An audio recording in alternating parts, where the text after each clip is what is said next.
Hello, my loves. How are you? So, I want to talk to you about the major resetting energy that has been occurring within the collectives. Feels very overarchingly specific to the resetting between the masculine and feminine collectives. And there's this specific pocket deep within the heart space, especially around trust and reciprocity that has surfaced and presented itself through this transition. This is really sort of revealing pockets where we may not trust fully ourselves, or where we may not trust others, or where we may be witnessing others in the collective not feeling like they're trusting the processes or trusting themselves or trusting what is occurring. There is been feelings of feeling unsafe in some levels of survival, and not just monetary survival, but these energies of sort of like actually being able to stay alive type of survival. These topics are going pretty deep within the self, the inner union, the connection between the counterparts in the ancestral lines. And actually, what I've been being shown is all the way back to Earth's contracts with the star contracts, the star lives, the cosmic contracts. There is this space that seems to be opening as we are heading into the cosmic New Year energies in the next week or so. I can't remember the exact date if I'm correct. I think it's around the 26th or 27th of July. I haven't actually looked it up or anything this year. It's just been like presenting itself quite naturally in the energies. And so this is presenting as a huge, huge, huge opportunity to really sort of release and complete out, resolve any old contracts that are no longer serving you on this planet in your life, all the way back to the beginning of the origin of your soul essence and your connection to this planet. In just whatever way your soul is ready to resolve those, really, is the way that it's being presented. And this is true at any given time, but it seems to really be ramping up with the collective ascension energies. And I also believe that we have Mercury going retrograde soon. And so that's also amplifying this sort of revisiting and cleaning up stuff from the past. Okay.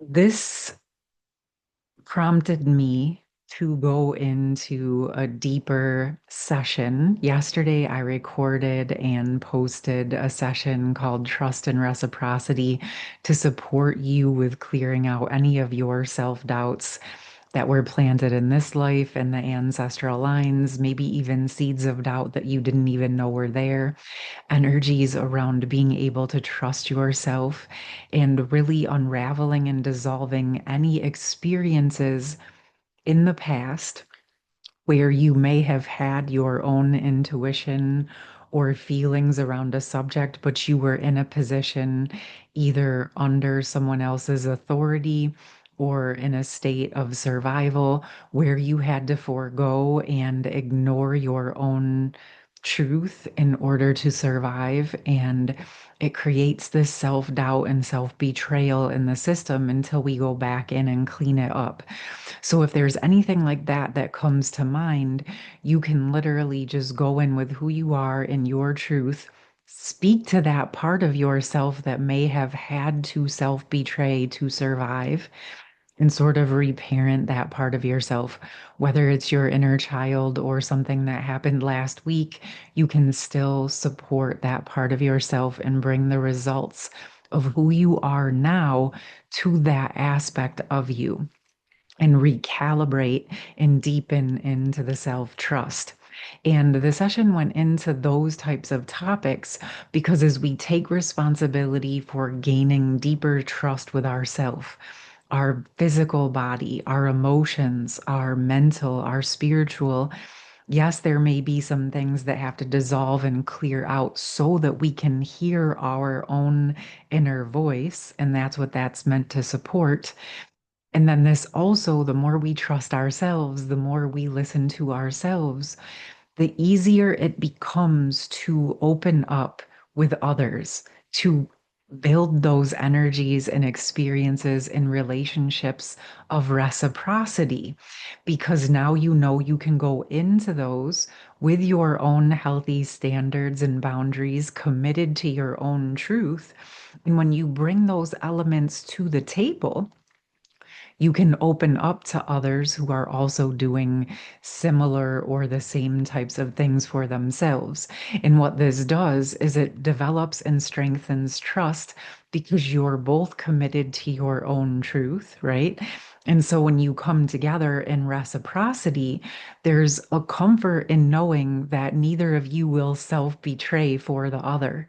And that actually is an important part of unity consciousness in genuine unconditional love. Because unconditional love actually is meant to also support you, right? Unconditionally loving yourself and supporting yourself is how you can unconditionally love others. So if you have these situations, even in the moment, if you're not agreeing to the same things, there can be this energy of respect and reciprocity in allowing each of you to go your own way without judgment, right? You each in your sovereign energy get to choose what you participate in, right? And as you choose what you participate in, you don't have to judge what the other choose person chooses to participate in because each of your souls, each of your energies needs those unique experiences to flourish, to learn, to grow for whatever it is that your soul chose to come here to do. So there's no need to hold judgments around what others choose.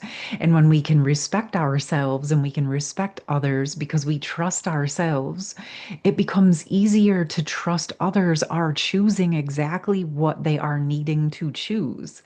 Again, whether we agree with it or not, right? And actually, this is leading me on my other channel, Danielle Wilk. I'm going to be talking about codependence to interdependence in more deeper ways that we can work on those topics. If you want to join me over there, I'll put all my information, the session, the recorded session, Trust and Reciprocity, my other channel. I'll put all my information in the pinned comment. But it's these types of things that when we take personal responsibility for our parts, our happiness, our truth, trusting ourselves, unraveling the past of when we couldn't trust ourselves, and stepping into new ways where we can trust ourselves, the deeper we embody into ourselves, we can again go into new levels of interdependent reciprocity. So, any of these places or spaces in the heart space, or any of these uncomfortable topics that have been coming up or may come up through these next days and weeks, you can let those open and tend to resolve and clear out whatever is coming up, right? And if it's a lot, because remember, I just said this is sort of like planetary, ancestral, past life, star lives, this incarnation. If there can be areas that come up that feel uncertain and unclear, you can ask for clarity. You can ask for truth. You can ask to resolve anything that's no longer necessary for you to carry, right? And then also ask to embody your soul essence into those uncomfortable pockets. Because whether it's physically, emotionally, mentally, or spiritually, or all of the above, when you bring your core soul true essence and energy into those places and spaces, you can start to occupy it and clean it up, right? Because most likely, if it's just opening, you had to freeze it, wall it, or the ancestors froze it off, or whatever you had to do to survive at the time. And now it's opening because you're ready to weed it out, clean it out, right? And reclaim that part of yourself, your energy, your subconscious, so that you can consciously embody back into yourself, into your cells, into your organs, into your emotions, into your intuitive, mental, spiritual bodies, right? And retake the reins of your vessel, of your uniqueness. Okay, my loves. So this is really opening up. I know this is things that we have been worked on, but there's more opening on a bigger level in my awareness because of the next phase that we are embarking on. Remember, this is about the deeper embodiment and actually living the new or the true energies, right? In the unity consciousness ways. And so it's this constant growth phase, right? Even when we're resting, there is growth happening, right? It's not always necessarily about doing. Sometimes it is about just being in that beautiful, harmonious dance of the two. But even when we are resting, there is growth happening beneath the surface in totally different ways. That's where a lot of integration can occur. Okay.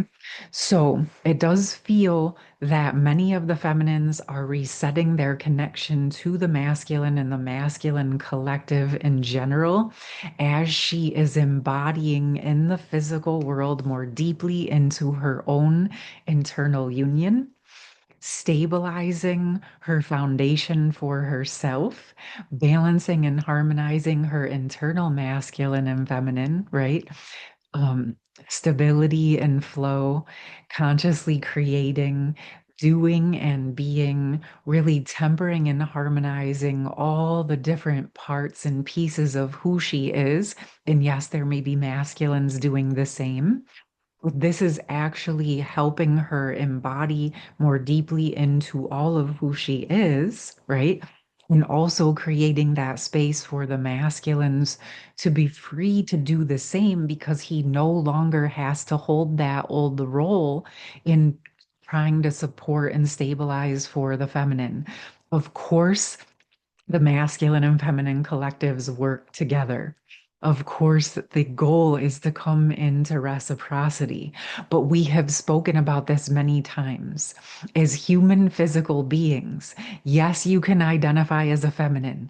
Yes, you can identify as a masculine, but as a human, we need to be holding and carrying both surrender and stability, right? The capacity to know when to be still and when to take action, when to build and when to rest, right? Yes, there's certain attributes that are masculine and certain attributes that are feminine, but they are attributes that are human. And in order to embody and build in this physical world, we will be pulling from all of those attributes. So, yes, divine feminine, get in your surrendered, receptive mode when it comes to your divine masculine counterpart essence, right? But also embody into your capacity to build worlds and to take actions that are aligned from your highest source, your highest messages, right? The guidance that you're receiving will still require you at times to take action, to be the action taker. So you discern how that feels for you when you're in that harmonious inner union. And you will find that most of the decisions that you're making are a harmonious balance. That even when you're taking actions, part of it is coming from a capacity of reception, right? Now we're talking about true reciprocity. When you can hold that reciprocity within all of who you are, your internal union, now you can hold that space with others. And why this is so important and beautiful, because it doesn't squish you, number one. It allows you to be all of who you are instead of being squished into a box. Number two, it releases the masculines from having to be squished in a box and the expectation that they are meant to provide only specific things as a masculine when they have a huge, giant capacity for so much more than just providing and protecting. This frees the masculine to no longer have to hold that space. Yes, he can do all of those things because he's good at it and it's part of who he is, but he is so much more. Just like divine feminine is always been so much more. And as we build the trust and reciprocity within, in those internal union energies, as we embody who we are, all of who we are, we create that space to build trust and reciprocity with others. Now they're safe to embody into all of who they are. They don't have to fill a specific role for you or for society or anyone. They get to discover and commit to who they are first. This is the gift that you give yourself and the gift that you offer others when you take personal responsibility for yourself and your happiness. Okay, my loves? So I hope this was helpful. I know it's a lot. There's been a lot going on, and I wasn't even entirely sure how this was going to land, but I'm here for it, and I can feel the deep integration occurring. I can feel why this message is coming through is because so many more of us are embodying those deeper inner union states, which again creates the foundation for unconditional love, unity consciousness, and truly embodying into who we are as full, activated, sovereign human beings on this gorgeous, beautiful planet. All right, my loves. Again, I'm so grateful for your presence here. I'm grateful for your connection. I'm grateful for your comments and all of the reciprocity that you share with me and the trust that we have built in this beautiful, harmonious container. And I'm so excited to be landing into this new phase and seeing what we co-create together. Again, I would love to hear from you. I'll put all my information in the pinned comments. I did post some things over in the post tab. There's been quite a few new messages coming over on Patreon, but now that I'm landing, I'll be here more and again over on Danielle Will. All right, my loves, you take care and have a beautiful rest of your day or night. Much love. Peace. Oh, it's 12:12. Bye.